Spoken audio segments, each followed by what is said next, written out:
আজকে একটা নতুন রেস্টুরেন্টে আসছি খাইতে, মানে রেস্টুরেন্টটা খুবই সুন্দর। এই যে এখানে ও বসে বসে দোল খাচ্ছে, আর ওইদিকে ওর বাচ্চা ওই যে গেছে কই, আল্লাহ পইরাই যায় নাকি। এদিকে আসো বাবা, আসো।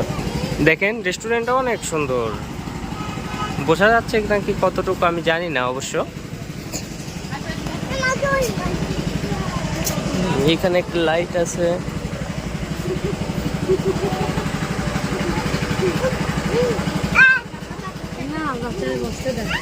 এই রেস্টুরেন্টটা অনেক সুন্দর, আমার কাছে অনেক ভালো লেগেছে। অনেক সুন্দর ডেকোরেশনও, কিন্তু এই রেস্টুরেন্টটায় মানুষ নেই এত সুন্দর ডেকোরেশনের পরেও। অনেক সুন্দর ডেকোরেশন করছে, অনেক মানে বুদ্ধি খাটায় অনেক কষ্ট করে ডেকোরেশন করছে। যেমন আমার মাথার উপরে এটা মানে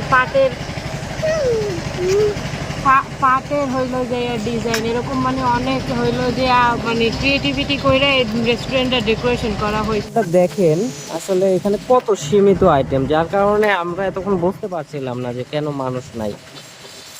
মানে যে পরিমাণে ডেকোরেশন করছে, যে পরিমাণে মানে জিনিসটা সুন্দর হয়েছে। দেখেন এই যে উপরের এগুলা মানে পাটের দড়ি আছে না, এই দড়ি দিয়ে অনেক সুন্দর করে করছে। মানে সব ডিজাইনগুলাই এরকমের, মানে খুব চমৎকার ডিজাইন হয়েছে ইন্টেরিয়র। মানে আসলে এখানে মনে হচ্ছে যে আসলে বাস্তবেই ভালো লাগতেছে। আমার সচরাচর মানে কোনো জায়গায় গেলে সব কিছু আবার এত ভালো লাগে না, কিন্তু এখানে ডিজাইনটা খুবই ভালো লাগছে আমার।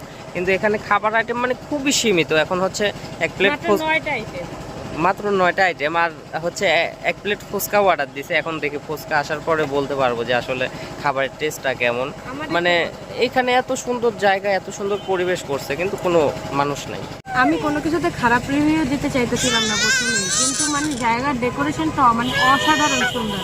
কিন্তু আমি বুঝতেই পারতেছিলাম না কি এত সুন্দর ডেকোরেশন কিন্তু মানে মানুষ নাই কেন। এই ক্যাফেটার নাম মামা ভাগ্নের ক্যাফে, মানে রেস্টুরেন্ট। এই জায়গায় মাত্র 9টা আইটেম আছে, যে জায়গায় আমরা মালাই চা, পোড়া রুটি, ফুচকা, লুডুস, পাস্তা, চটপটি, ফ্রেঞ্চ ফ্রাই, ব্ল্যাক কফি আর দুধ কফি, জাস্ট এই কারণে এই জায়গায় মানুষ নাই। মানে চিকেন ফ্রাই থাকলে হয়তো বা মানুষ থাকবে, চিকেন ফ্রাই, তারপরে যে পিৎজা, মোমো, এই সব আর কি। মানে রেস্টুরেন্টে যা যা থাকা লাগে, কিন্তু এই জায়গায় কিছুই নেই। একদম পাড়ার দোকানে যা যা থাকে এই জায়গাও তাই আছে। মানুষ কেন আসবে, কি খাইতে আসবে? খালি ডেকোরেশন দেখলেই কি হইবে? খাওয়ারও তো লাগবে। আপনারা যদি কেউ চান তাহলে আসতে পারেন এখানে। মানে পরিবেশটা খুবই সুন্দর আসলে বাস্তবে। এই যে এগুলা দেখতেছেন না, এগুলা মানে পাটের দড়ি দিয়ে আসলে অনেক সুন্দর করে করছে। আসলে এভাবে তো মুখে বলে বোঝানো যায় না, সরাসরি দেখলে তারপরে বোঝা যায়।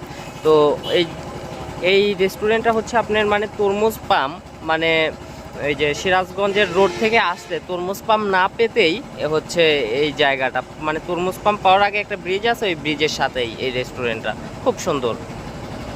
আমার বাচ্চার কাজ এই দেখেন, এইখানে দাঁড়ায়া দাঁড়ায়া প্রস্রাব কইরা দিছে।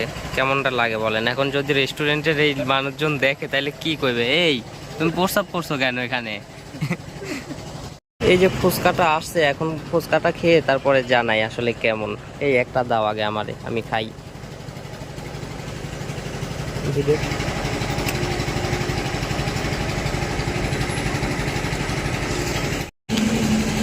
খাবারের রিভিউ দিব কি, ওরেই তো সামলাইতে পারি না।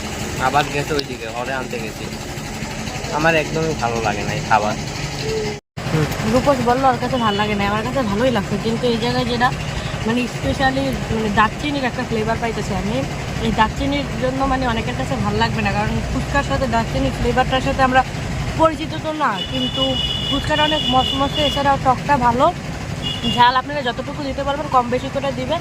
তো আমার কাছে ভালোই লাগছে। যদি আপনারা মার্কিং করতে বলেন 10 আউট অফ 8।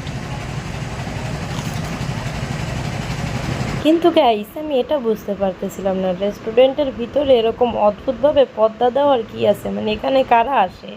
প্রাইভেসির জন্য পর্দা দিয়ে দিস। ও আচ্ছা, তার মানে এরা আসে। বাহ হুজুর, বাহ হুজুর। আমাদের বাহার একটা ছবি খাই দিবা।